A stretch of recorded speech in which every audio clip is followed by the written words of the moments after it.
నమస్కారం. అదృష్టం కార్యక్రమానికి స్వాగతం. గోచారంలో గురువు వల్ల కలిగే ఫలితాలేంటి? గోచారంలో గురువు అశుభ స్థానంలో ఉంటే పరిహారాలేంటి? దాని గురించి వివరించేందుకు మరియు జాతక సమస్యలకు పరిహారాలు తెలియజేసేందుకు ప్రస్తుతం మనతో పాటు ఉన్నారు ప్రముఖ ఆధ్యాత్మికవేత్త జ్యోతిష్యులు నాగరాజు సుదుపల్లి గారు. మరి గురువు గారిని అడిగి మరిన్ని విషయాలు మనం తెలుసుకుందాం. నమస్తే గురువు గారు. నమస్తే అమ్మా. అయితే గోచారంలో గురువు ఉండటం వల్ల ఎటువంటి ప్రయోజనాలు కలుగుతాయి? గురుభ్యో నమః. ఇక్కడ మనం అందరం కూడా గ్రహచారం అంటే పుట్టినప్పుడు, మరలా చెప్తున్నాను, పుట్టినప్పుడు ఉండేటువంటి గ్రహాలను చూసే దాన్ని గ్రహచారం అంటాం. గోచారం అంటే రాశిలో నుంచి ఏ గ్రహం ఉన్నదో అక్కడి నుంచి మిగతా ప్లానెట్స్ ఎక్కడెక్కడ ఉన్నాయని చూసేదాన్ని గోచారం అంటాం. ఇప్పుడు ప్రస్తుతం గురువు మిథున రాశిలో ఉన్నాడు కాబట్టి ఇక్కడ ఆయన 1, 2, 5, 7, 9, 11 స్థానాల్లో శుభమైనటువంటి ఫలితాలను ఇస్తాడు. మిగతా స్థానాల్లో అశుభమైనటువంటి ఫలితాలు ఉంటాయి. ఇక్కడ జన్మ రాశిలో అంటే మిథున రాశిలో ఉన్నటువంటి వాళ్ళకి గురువు అక్కడ ఉన్నందువల్ల, పునర్వసు నక్షత్రం ఆయనది అక్కడ ఉండటం వలన అద్భుతమైనటువంటి ఫలితాలని తప్పకుండా చూస్తారు. అంతకుముందు ఉన్నదానికన్నా కూడా ఇప్పుడు శారీరకంగా ఆరోగ్యం బాగాలేని వాళ్ళు కూడా కొద్దిగా సెట్ అయ్యేదానికి అవకాశం ఉంటుంది. గురువు రాకముందు చాలా ఇబ్బందులు పడ్డవాళ్ళు గురువు వచ్చిన తర్వాత అది కరెక్ట్గా ఉంటుంది. అలాగే రెండో ఇంట్లోకి వెళ్తే కుటుంబ ధన సంబంధమైన ఇబ్బందులు ఎదుర్కొనేటువంటి వాళ్ళకి గురువు రెండో ఇంట్లో అంటే వృషభ రాశికి రెండో ఇల్లు అవుతుంది అనమాట. వాళ్ళకి తప్పకుండా ఆర్థికంగా స్థిరంగా ఉండేదానికి అవకాశం ఉంటుంది. 5వ స్థానంలో ఉంటే పిల్లల విషయాల్లో ఎవరికైనా ఇబ్బందులు ఉన్నా పిల్లల యొక్క ప్రవర్తనలో కావచ్చు, లేదా పిల్లలు లేక పిల్లల కోసం ప్రయత్నించే వాళ్ళు కావచ్చు, ఈ గురువు ఇక్కడ ఉన్నందువల్ల ఇక్కడ 5వ స్థానం అంటే కుంభరాశి వాళ్ళకి 5వ స్థానం అవుతుంది. వాళ్ళు అక్కడ తప్పకుండా ఆ మంచి ఫలితాన్ని తీసుకోవచ్చు. అలాగే 7వ స్థానం అంటే వివాహానికి సంబంధించి, అంటే ధనుర్రాశికి 7వ ఇంట్లో ఉంటాడు కాబట్టి వివాహ సంబంధంగా ఎవరికైనా ఇబ్బందులు ఉన్నటువంటి వాళ్ళకి ఈ గురువు 7వ ఇంట్లో ఉన్నప్పుడు గురుబలం అని చెప్తాం. తప్పకుండా అది యోగవంతంగా ఉంటుంది. అలాగే 9వ స్థానం వచ్చి తులారాశి వాళ్ళకి, ఈ తులారాశికి 9వ ఇంట్లో భోగభాగ్యాల స్థానం అంటాం. 9వ ఇంట్లో గురువు అద్భుతంగా అక్కడ వాళ్ళకి కావలసినటువంటి ఈ లోకంలో ఏవైతే భోగభాగ్యాలు అనుకుంటున్నారో అవన్నీ తప్పకుండా న్యాయబద్ధంగా అందిస్తాడు. అలాగే లాభస్థానం, సింహరాశికి లాభస్థానం అవుతుంది. ఈ లాభస్థానంలో ఉన్నటువంటి గురువు అన్ని విధాలైనటువంటి లాభాలను చేకూర్చేదానికి న్యాయబద్ధంగా ఉండేటువంటి వాటిని మాత్రం తప్పకుండా చేసి పెడతాడు. అలాగే 1, 4, 10 స్థానాల్లో ఉన్నప్పుడు జీవితంలో చాలా సమస్యలను ఎదుర్కోవాల్సి వస్తుంది. అంటే జన్మలగ్నంలో ఉన్నప్పుడు మంచి చేస్తున్నా కూడా శారీరకమైనటువంటి ఇబ్బందుల్ని మళ్ళీ చిన్నవి, ఎందుకంటే అది శత్రురాశి. అంటే గురువుకి ఎవరు శత్రువులు ఉండరు, కానీ ఆ రాశి అధిపతి గురువుకి శత్రువుగా చెప్పబడుతుంది. అంటే జ్ఞానానికి బుద్ధి శత్రువు అన్నట్టు అనమాట. ఎలా అంటే మనకున్న జ్ఞానం ఒకటి చెప్తుంటే బుద్ధి ఇంకొకటి చేస్తుంది అనమాట. అందువల్ల కాబట్టి కొన్ని పరీక్షలు ఎదుర్కోవాల్సి వస్తుంది. ఇప్పుడు విద్యాస్థానంలో 4వ ఇంట్లో ఉన్నప్పుడు, అలాగే 10వ ఇంట్లో వృత్తి స్థానంలో గురువు ఉన్నప్పుడు ఏమవుతుందంటే జీవితంలో విద్యలో పరీక్షలు ఎదుర్కోవాలి, అలాగే పనిచేసే చోట్లో మనం ఖచ్చితంగా పరీక్షలు ఎదుర్కోవాలి. కాబట్టి 1, 4, 10 స్థానాల్లో జీవితంలో పరీక్షలు ఎదుర్కోవాల్సి ఉంటుంది. అలాగే గురువు గారు మొదటి కాలర్ ఉన్నారు హైదరాబాద్ నుంచి హరిప్రియ గారు. హలో నమస్తే అండి, చెప్పండి అమ్మా. సో నా date of birth 16th February 1996 అండి. ఓకే. 2:52 PM. యా, మధ్యాహ్నం. ఓకే. ఎక్కడ పుట్టారు? విజయవాడ. ఓకే, చెప్పండి అమ్మా హరిప్రియ. అది మ్యారేజ్ గురించి అడుగుదామని, ఇంకొకటి ఏంటంటే కెరియర్ రీసెంట్ గానే జాబ్ మానేసి బిజినెస్ చేద్దాము అని అనుకుంటున్నాము. సో అది ఎలా ఉంది అని కనుక్కోవాలి. ఏం బిజినెస్ చేయాలనుకుంటున్నారు? క్లోదింగ్ అండి. ఓకే. ఇక్కడ లగ్నం, మీ యొక్క లగ్నం వచ్చి మిథున లగ్నం, రాశి వచ్చేసి ధనుస్సు రాశి, నక్షత్రం ఉత్తరాషాఢ నక్షత్రం 1వ పాదం.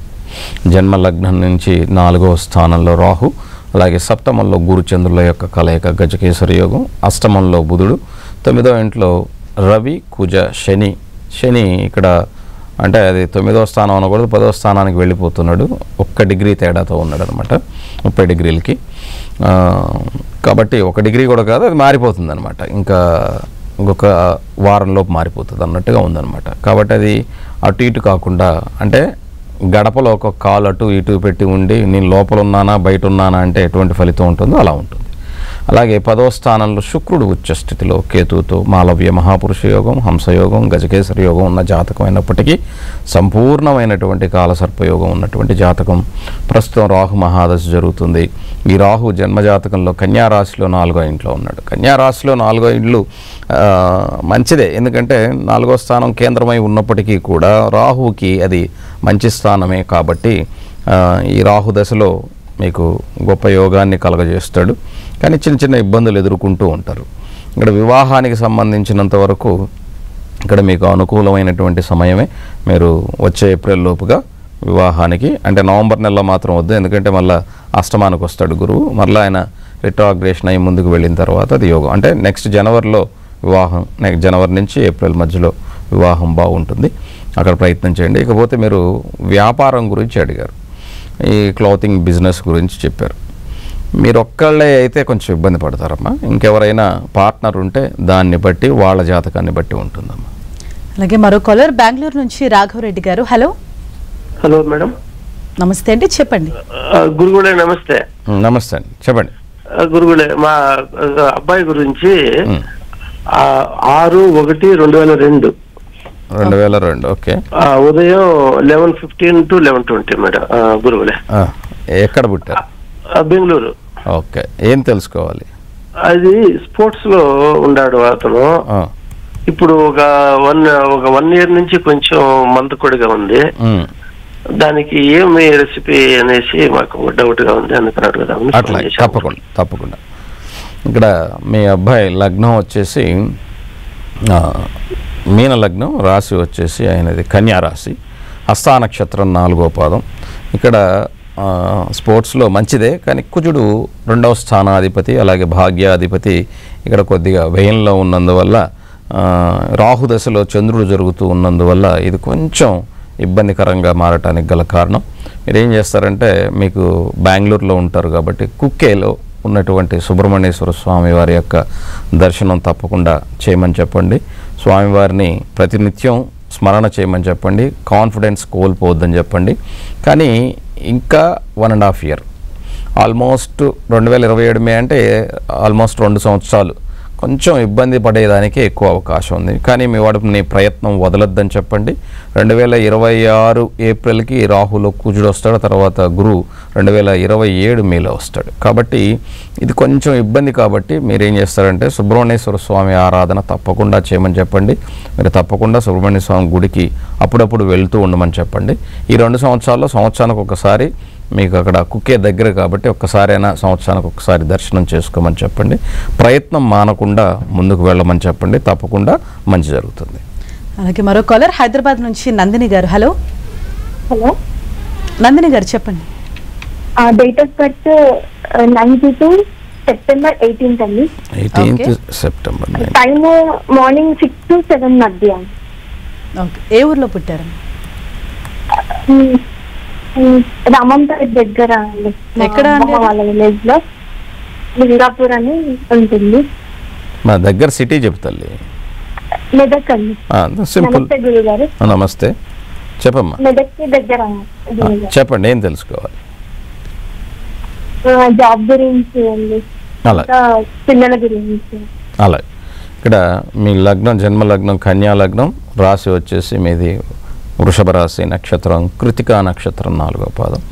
జన్మ లగ్నం నుంచి జాతకంలో లగ్నంలో రవి బుధులు, గురువు, శుక్రుడు నీచభంగ రాజయోగం, బుధాదిత్య యోగం, భద్రయోగం ఉన్నటువంటి జాతకం. పంచమంలో శని చాలా చక్కగా మకరంలో తన స్వస్థానంలో ఉన్నాడు. కాబట్టి పిల్లలకి డిసెంబర్ తర్వాత ట్రై చేయండి, బాగానే ఉంటుంది. అలాగే ఇకపోతే ఉద్యోగం వచ్చేసి ఇది కొంచెం ఇబ్బందిమా, వచ్చే మార్చి తర్వాత ఉద్యోగానికి అవకాశం ఉంటుంది. మీరు పిల్లల ఉద్యోగమా అన్నది డిసైడ్ చేసుకోండి. ఉద్యోగం అంటే ఉద్యోగం, లేదా పిల్లలు అంటే ఏది. ఇక్కడ ముందైతే పిల్లలకు అవకాశం ఉంది, మీరు అక్కడ ట్రై చేయండి. తర్వాత కావాలంటే డెలివరీ అయిన తర్వాత ఉద్యోగానికి, లేదా మధ్యలోనే ఉద్యోగానికి అవకాశం ఉంది. అంటే మార్చి తర్వాత, అంటే 2026 మార్చి 11th తర్వాత దశమాధిపతి అయినటువంటి, అంటే ఇప్పుడు గురువు జాతకంలో 2వ ఇంట్లో ఉన్నప్పటికీ కూడా కుటుంబ స్థానంలో దశమ స్థానం మీకు మిథున రాశి, కానీ గోచారంలో అది 2వ ఇల్లు అవుతుంది. ఇక్కడ జాతకంలో వచ్చేసి ఇప్పుడు మీకున్నటువంటి దీని ప్రకారం రాహు మహాదశలో చంద్రుడి యొక్క అంతర్దశ కాబట్టి కొంచెం ఆందోళన ఉంటుంది. ఆందోళన పడవద్దు. పిల్లల కోసం, ఉద్యోగాల కోసం, వీటి కోసం మీరు పీస్ఫుల్గా ప్రశాంతంగా ఉంటేనే మీరు డాక్టర్ దగ్గర తీసుకునే మందులైనా సరే మీకు పనిచేస్తాయి. లేకపోతే మనం మందులు తీసుకుంటూ మనం టెన్షన్ పడ్డా వాటి వల్ల ప్రయోజనం ఉండదు. ఎందుకంటే మనం తీసుకునేది శరీరానికి పట్టాలి కాబట్టి ముందు మనసు ప్రధానమైనటువంటిది. మనసు ప్రధానంగా మనం లేకపోతే ఇబ్బంది పడతాం. కాబట్టి తప్పకుండా మీరు కొంచెం వెయిట్ చేసి చేయండి. పిల్లల కోసం ట్రై చేయండి. తప్పకుండా పిల్లలకి అవకాశం ఉంటుంది. అలాగే మరో కాలర్ మాధవ్ కుమార్ గారు. హలో హలో మాట్లాడుతున్నామ్మా. చెప్పండి. మా బాబు వివాహం, ఉద్యోగ వివాహం. ఓకే, ఆయన డేట్ ఆఫ్ బర్త్ ఇవ్వండి. 17/12/92. 92. ఓకే, కన్యాకుమారి ఉత్తరాన. టైం చెప్పండి. 2:59 తెల్లవారుజామున మధ్యాహ్నమా సార్? పగలండి. 2:52 ఓకే. ఏ ఊర్లో పుట్టారు? ధరణికోట, అమరావతి దగ్గర ధరణికోట. ఓకే, అమరావతి విజయవాడ దగ్గర. ఓకే, చెప్పండి. వివాహం కోసం, ఉద్యోగం, వివాహం. ఈ అబ్బాయి జన్మ లగ్నం వచ్చేసి మేష లగ్నం, రాశి కన్యా రాశి, ఉత్తర ఫల్గుని నక్షత్రం 4వ పాదం. జన్మ లగ్నం నుంచి ఇక్కడ జాతకంలో 4వ ఇంట్లో కుజుడు వక్రించి దోషంలో ఉండటం, అలాగే ఇక్కడ జాతకంలో దశమాధిపతి దశమంలోనే ఉన్నాడు, అది యోగం. అది అలాగే శుక్రుడు సప్తమాధిపతి శుక్రుడు కూడా దశమంలో ఉన్నాడు. ఇది ఇక్కడ వివాహానికి అనుకూలమైనటువంటి సమయం అయినప్పటికీ ఇక్కడ నిర్ణయం తీసుకోకపోతే ఆయన ఇష్టానికి ఆయన పెళ్లి చేసుకునేదానికి అవకాశం ఉంటుంది. ఇకపోతే ఉద్యోగం కోసం అడిగారు. ఉద్యోగ స్థానాధిపతి అయినటువంటి శని జాతకంలో ఇక్కడ బాగున్నాడు, అయితే గోచారంలో 7వ ఇంట్లో ఉన్నాడు.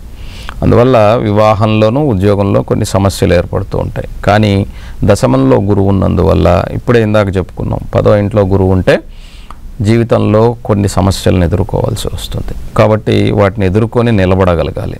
జనవరి వరకు కొంచెం టైం పడుతుందండి ఉద్యోగంలో అభివృద్ధి రావడానికి.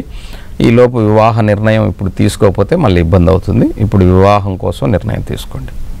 మరో కాలర్ మహబూబ్ నగర్ నుంచి నారాయణ గారు. హలో హలో అమ్మా. చెప్పండి నారాయణ గారు, ఎవరి గురించి తెలుసుకోవాలి?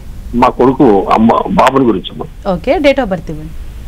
3/9/1997 సాయంత్రం 7:05 ఏ ఊర్లో పుట్టారండి? కనిగిరి. చెప్పండి, ఏం తెలుసుకోవాలి? కనిగిరి. చెప్పండి సార్. ఏదైనా జాబ్ చేయకుంటే జాబ్ వద్దంటాడు సార్. మ్యారేజ్ విషయం ఏదన్నా దేంట్లో సెటిల్మెంట్ అవుతాడు అనేది. ఈ అబ్బాయి లగ్నం వచ్చేసండి మీన లగ్నం సార్, రాశి కన్యా రాశి, హిందీ ఉత్తరా నక్షత్రం 3వ పాదమే. లగ్నంలో శని వక్రించి ఉన్నందువల్ల లగ్నంలో శని కొంచెం పట్టుదల కలిగినటువంటి వ్యక్తులుగా మొండితనాన్ని మనకి చూపించే వాళ్ళుగా కనపడుతూ ఉంటారు. 6వ ఇంట్లో రవి బుధ రాహులు, 7వ ఇంట్లో చంద్ర శుక్రులు, అలాగే 8లో కుజుడు కుజదోషంలో ఉండటం, అలాగే గురువు ఏకాదశంలో దశమాధిపతి వక్రించి ఉండటం, 12వ ఇంట్లో కేతు మోక్షకారకుడై ఉన్నాడు. ఈ అబ్బాయి జన్మజాతకంలో వివాహంలో సమస్య ఏర్పడుతుంది సార్. ఖచ్చితంగా దాన్ని ఆయనే పరిష్కరించుకోవాలి.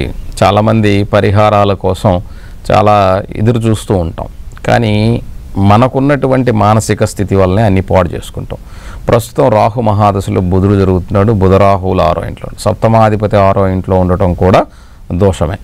ఇక్కడ వివాహానికి సంబంధించి 2027 అక్టోబర్ 4 లోపు మీరు చేద్దురు, అందులో ఎటువంటి ఇదేం లేదు. అక్కడ బుధరాహుల యొక్క కలయిక బాగానే ఉంటుంది. రాహు 6వ ఇంట్లో సింహంలో ఉన్నాడు రవితో, కాబట్టి కొద్దిగా తప్పకుండా ఇబ్బందులు కలుగజేస్తాడు.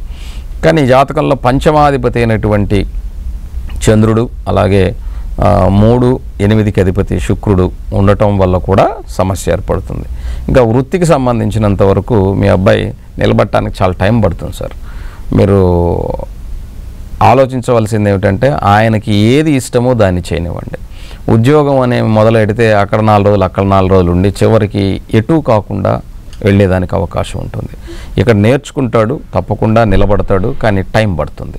కాబట్టి ఈలోపు వయసు అయిపోతుంది కదా అని పెళ్లి చేస్తారో, లేకపోతే మీరు అతనికి ఉన్నటువంటి ఇష్టం ప్రకారం పని చేసుకొని ఇస్తారో అది మీ ఇష్టం సార్. ఎందుకంటే ఇక్కడ దోషాలు ఉన్నాయి కాబట్టి వాటికి మరి పరిహారాలు ఏంటంటే నేను ఒకటే చెప్తాను, తన ఇష్టానికి తనని పోనిస్తూ దాన్ని ఎలా అంటే గాలిపటాన్ని ఎగరనిస్తూ తాడు పట్టుకుంటాం కదా, తెగకుండా తెగితే వెళ్ళిపోద్ది. కాబట్టి తెగకుండా గాలిపటాన్ని ఎలా పట్టుకుంటాం? ఎగరాలి, అది గాలిపటం కాబట్టి అది ఎగరాలి.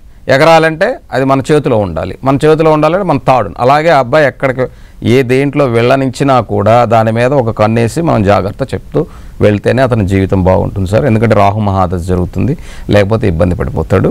జాగ్రత్త. అలాగే మరో కాలర్ యానం నుండి సరస్వతి దేవి గారు. హలో, యానం నుంచి మాట్లాడుతున్నామండి. చెప్పండి అమ్మా. అదండి, మా అబ్బాయి గురించి అడుగుదాం అనుకుంటున్నాను. పేరు సందీప్ అండి. 13/5/99 అండి, 1999. ఓకే. రాత్రి 10:50 అండి. ఏ అదే ఊర్లో మా పుట్టారండి? అనకాపల్లిలో పుట్టాడండి. ఓకే. చెప్పండి అమ్మా, ఏం తెలుసుకోవాలి అబ్బాయి గురించి? మా అబ్బాయి సరిగ్గా ఉండడండి, వచ్చిన డబ్బులన్నీ ఖర్చు పెట్టేస్తాడు. వివాహం ఎలా ఉంటది, లైఫ్ ఎలా ఉంటదనండి. అలాగే అమ్మా, ఇక్కడ జాతకంలో ఈ అబ్బాయి జన్మ లగ్నం వచ్చి మకర లగ్నం, రాశి మేషరాశి, అశ్విని నక్షత్రం 1వ పాదం, లగ్నకేతు 3వ ఇంట్లో గురు, 4వ ఇంట్లో రవి బుధ శని చంద్రుల యొక్క ఇది, అలాగే 6వ ఇంట్లో జాతకంలో 5వ ఇంట్లో శుక్రుడు, 6వ ఇంట్లో రాహు, 10వ ఇంట్లో కుజుడు ఉన్నటువంటి జాతకం. ఇక్కడ రవి మహాదశలో కుజుడు జరుగుతూ ఉన్నాడమ్మా. ఈయన 4వ ఇంట్లో రవి బుధులు కలయికున్నందువల్ల మీరు ఎన్ని తిట్టినా, మీరు ఎన్ని చేసినా అతని జాతకరీత్యా ఈ రవి మహాదశ ఉన్నంత వరకు, అష్టమాధిపతి 4వ ఇంట్లో ఉన్నందువల్ల 2030 వరకు కూడా ఆయనకి నచ్చినట్టు నడుచుకుంటాడు. దీనివల్ల కొద్దిగా ఇబ్బందే మీకు, అందులో ఏం సందేహమే ఉంది. 26 ఏళ్ళు వచ్చినాయి, మరి బాధ్యత లేకుండా ఉన్నాడని మీరు అనుకుంటున్నారు. కానీ అతను దాని జీవితంలో నేను సంపాదించుకున్న దాన్ని నేను కొన్ని రోజులు ఎంజాయ్ చేయాలనుకుంటున్నాడు. ఇద్దరి వర్షన్ రైటే. కానీ నేనేం చెప్తానంటే సమయం వచ్చేంత వరకు వెయిట్ చేయాల్సిందే. మీ వాడు మారాలంటే వచ్చే సంవత్సరం సెప్టెంబర్ దాకా మీరు వెయిట్ చేయాలి, ఎదురు చూస్తూ ఉండాల్సిందే. అప్పటి వరకు మీ వాడిని ఏమన్నా అన్నా కూడా ఇంటికి వచ్చేవాడు కూడా రాకుండా పోతాడు తల్లి, కొద్దిగా జాగ్రత్త. కాబట్టి వచ్చే సంవత్సరం 2026 సెప్టెంబర్లో రవిలో గురువు వస్తే కొద్దిగా బాధ్యత వస్తుంది. అప్పటి వరకు కొద్దిగా మీ వాడిని భరించండి, ఆ తర్వాత బాగుంటాడు. అలాగే గురువు గారు, ఇప్పుడు గోచారంలో గురువు అశుభ స్థానంలో ఉన్నప్పుడు ఎటువంటి పరిహారాలు చేసుకోవాలి? ఇక్కడ జాతకంలో గురువు అంటే మనందరం మనకు ఉన్నటువంటి జ్ఞానము, నేను అందుకే చెప్తున్నాను, అన్నీ మనలోనే ఉంటాయి. భగవంతుడితో సహా ఆత్మస్వరూపంలో మనలోనే ఉంటాడు. కానీ మనకు అవన్నీ తెలియదు, అంత ఆత్మజ్ఞానాన్ని మనం పొందలేదు. కాబట్టి ఏదో ఒక స్వరూపాన్ని గురువుగా, అంటే అది దక్షిణామూర్తి కావచ్చు, లేదా మనకి ఎవరైనా ఒక గురు స్వరూపంగా కృష్ణుడు కావచ్చు, బాబా కావచ్చు, వాళ్ళ దర్శనాన్ని బట్టి వాళ్ళు గురువుగా చూస్తారు.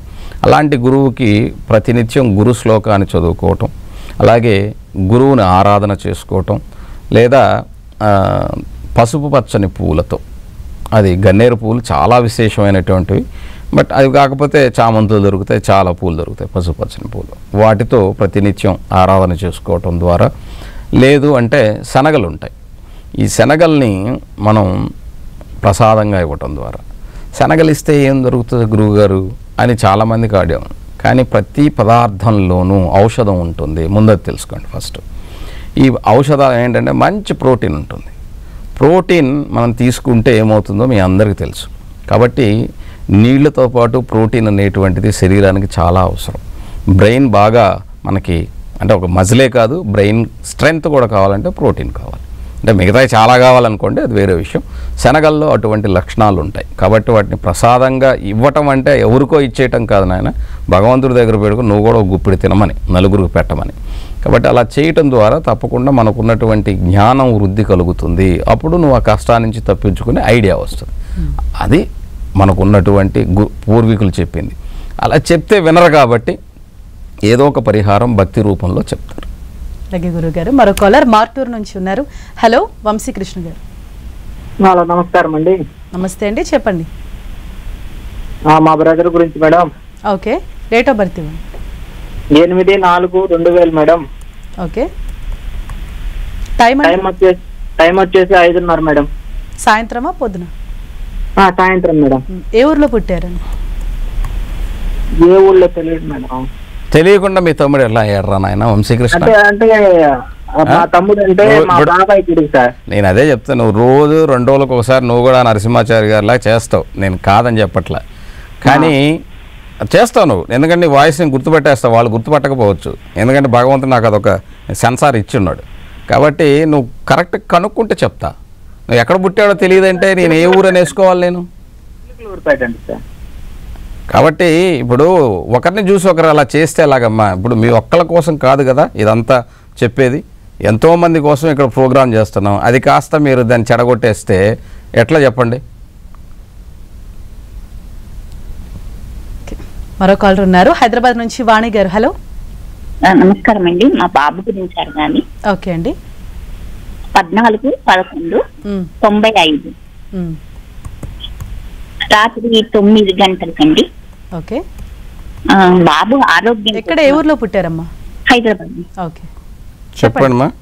బాబు ఆరోగ్యం అండి కొంచెం సైకాలజీ ఫీలింగ్ అన్నమాట.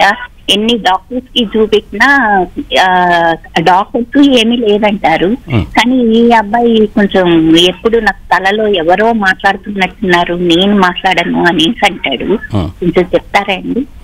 కాదమ్మా, ఇప్పుడు అలాగ ఉన్నప్పుడు మీరు ఇప్పుడు డాక్టర్ దగ్గర చూపించారు, బాగానే ఉంది, అవ్వలేదు. దానికి ఏం చేయాలంటే ఒక్కటి గుర్తుపెట్టుకుని తల్లి, ఫస్ట్ ఫాలో చేయమనండి. ఎందుకు చెప్తున్నానంటే మీరందరూ నమ్మినా నమ్మకపోయినా నేను చాలా పెద్ద పేషెంట్ని ఆ విషయంలో. నేను కూడా చిన్నప్పుడు అంటే కాలేజీ అయిపోయిన తర్వాత సక్సెస్ అనేవి లేక డిప్రెషన్లో ఉన్నప్పుడు నేను కూడా ఒక నెల పాటు హెల్త్ బాగాలేక అదో స్థితిలో ఉన్నప్పుడు అపస్మారక స్థితి అంటామే, కోమా అనలేం కానీ అపస్మారక స్థితి అంటాం. అందులోంచి బయటకు వచ్చిన తర్వాత నాకు కూడా ఎవరో మాట్లాడుతూనే ఉండేవాళ్ళు. ఎందుకంటే అది అందుకే చెప్తున్నా, మనస్సుని బలంగా పెట్టుకోవాలి. మీ అందరికీ చాలా కృష్ణుడు భగవద్గీతలో చెప్పింది మనసు ప్రధానమైనటువంటిది, మనసుతో పాటు బుద్ధి అత్యంత బలమైనటువంటిది. ఈ రెండింటిని మనం స్వాధీనంలో ఉంచుకోగలిగితే ప్రతిదీ బాగుంటుందమ్మా. ఎంత బాగా చెప్పినటువంటి వాళ్ళమైనా స్వాధీనంలో ఉంచుకోలేము, ఎందుకంటే ఈ ఇంద్రియాలు అవి అప్పుడప్పుడు అదుపు తప్పుతూ ఉంటాయి. మీ అబ్బాయి జాతకరీత్యా మీరు చెప్పిన దాని ప్రకారం మీ వాడికి ఇప్పుడు అద్భుతమైనటువంటి సమయం, మంచిగా మెడిటేషన్ చేయమని చెప్పండి. ఈ మెడిటేషన్ చేయటం వల్ల, ఎందుకంటే శుక్రుడిలో రాహు జరుగుతున్నందువల్ల 2027 జూలై వరకు కూడా మీ అబ్బాయి నేర్చుకునే స్థితిలో ఉంటాడు మానసికంగా. మెడిటేషన్ ట్రై చేయమని చెప్పండి. మెడిటేషన్, యోగా ఇలాంటివి ట్రై చేయమనండి. డాక్టర్ ఇస్తే మెడిసిన్ ఇస్తే దాన్ని కంప్లీట్గా ఫాలో చేయమనండి. శుక్రదశలో రాహు జరుగుతుంది కాబట్టి దుర్గారాధన చేసుకోమని చెప్పండి. దీనివల్ల తప్పకుండా మీ వాడి యొక్క మానసిక స్థితి బాగుపడేదానికి అవకాశం ఉంటుంది. ఎందుకు చెప్తున్నానంటే మొదట్లో ప్రపంచం అందరికీ కూడా పిచ్చివాడిగా కనపడ్డటువంటి వాళ్ళు తర్వాత మహా గొప్పవాళ్ళు అయ్యారు. కాబట్టి ప్రపంచం గురించి పట్టించుకోకండి. మీ వాడి యొక్క ఆరోగ్య స్థితికి మీ సహాయం అవసరం, ఇంట్లో తల్లిదండ్రుల సహాయం అవసరం. అది లేకపోతే బిడ్డలు అన్యాయం అయిపోతారమ్మా. కాబట్టి ప్రపంచం కోసం ఆలోచించమాకండి. ప్రపంచం ఎప్పుడు ఎక్కిరిస్తూ ఉంటుంది. నువ్వు బాగున్నా ఎక్కిరిస్తుంది, నువ్వు బాగలేకపోయినా ఎక్కిరిస్తుంది. అనుభవంతో చెప్తున్నా, నిజంగా చెప్తున్నా. ఎందుకంటే ఈ ప్రపంచంలో ఎక్కడికి పోయినా ఎక్కిరించే వాళ్ళు ఎప్పుడు ఉంటారు. కానీ మన బిడ్డలకి మన సపోర్ట్ లేకపోతే వాళ్ళు జీవితంలో ముందుకు రాలేరు. మీ వాడి జాతక రీత్యా ఇప్పుడు గురుమహాదశలో శుక్రుడు శుక్రదశలో రాహువులో శని జరుగుతుంది. ఇక్కడ మీ వాడి యొక్క జీవితం మలుపు తిరిగేదానికి అవకాశం ఉంది. మెడిటేషన్, యోగాతో పాటుగా మానసికంగా అతను బలంగా ఉండేదానికి ట్రై చేయించండి. దుర్గాదేవి యొక్క ఆశీస్సుల వల్ల అతను తప్పకుండా బాగవుతాడు. భయపడకండి, ఎందుకంటే అద్భుతమైన లక్ష్మీ యోగం ఉన్నటువంటి జాతకం కాబట్టి ధనాధిపతి ధనంలో, భాగ్యాది భాగ్యంలో ఉన్నటువంటి అద్భుతమైన జాతకం అమ్మ. ఎందుకు భయపడతారు? భయపడకండి. రవి బుధ రాహుల యొక్క కలయిక మామూలుది కాదు, మ్యాజిక్స్ అంటాం అన్నమాట రవి బుధ రాహుల యొక్క కలయికని. కాబట్టి తప్పకుండా బాగవుతాడు, డోంట్ వరీ. అలాగే మరో కాలర్ యాదాద్రి నుంచి కృష్ణమూర్తి గారు. హలో, కృష్ణమూర్తి, నా పేరు. అబ్బాయి గురించి తెలుసుకోవాలని ఫోన్ చేశానండి. చెప్పండి. గురుగారు నమస్కారం అండి. నమస్తే అండి, చెప్పండి.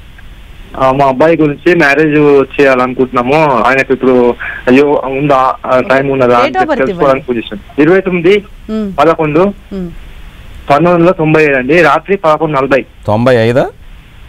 97. 97. 29/11/1997 రాత్రి 11:40. 11:40. ఏ ఊర్లో పుట్టారు? సుద్దాల అండి, విలేజ్, యాదాద్రి భువనగిరి డిస్ట్రిక్ట్. మా ఊర్లో పుట్టానండి అబ్బాయి. మా అబ్బాయి అనురాధ నక్షత్రం 2వ పాదం సార్, వృశ్చిక రాశి. తప్పకుండా ఇక్కడ జన్మరాశి లగ్నం సింహలగ్నం, రాశి వృశ్చిక రాశి, అనురాధ 2వ పాదం. లగ్నంలో రాహు, అలాగే జాతకంలో 4వ ఇంట్లో రవిచంద్రుల కలయిక, 5వ ఇంట్లో శుక్ర కుజ బుధుల కలయిక, 6లో గురు, 7మ కేతు, 8మ శని ఉన్నటువంటి జాతకం. ప్రస్తుతం కేతు మహాదశ జరుగుతుంది. కేతు సప్తమంలో ఉన్నాడు. వివాహానికి డిసెంబర్ తర్వాత ప్రయత్నం చేయండి. అది డిసెంబర్ నుంచి అవకాశం ఉన్నది. అయితే ఇప్పుడు గోచార రీత్యా అష్టమ గురువు ఉన్నందువల్ల ఇప్పుడు గురువు భాగ్యరాశిలోకి వచ్చినప్పుడు మీరు ప్రయత్నం చేస్తే, అంటే డిసెంబర్ తర్వాత నుంచి మీరు ప్రయత్నం చేసుకోవచ్చు, ఏం భయం లేదు. మే మధ్య వరకు గురువు మారినప్పుడు మాత్రమే, అంటే కర్కాటక రాశిలో ఉన్నప్పుడు మాత్రమే చేయండి. అంటే రేపు నవంబర్లో ఉంటాడు గురువు, అక్కడ ప్రయత్నం చేయొచ్చు, 1 నెల ఉంటాడు. మరలా ముందుకు వెళ్ళి వెనక్కి వచ్చినప్పుడు సమస్యలు ఏర్పడతాయి. ఎందుకంటే మీ వాడి జాతకంలో సప్తమ కేతు, సప్తమాధిపతి అష్టమం, పంచమాధిపతి 6 ఇవి చాలా ఉన్నాయి. కాబట్టి గురువు 9లో స్థిరంగా ఉన్నప్పుడు కర్కాటక రాశిలో వివాహం చేస్తే కొంచెం బెటర్గా ఉంటుంది.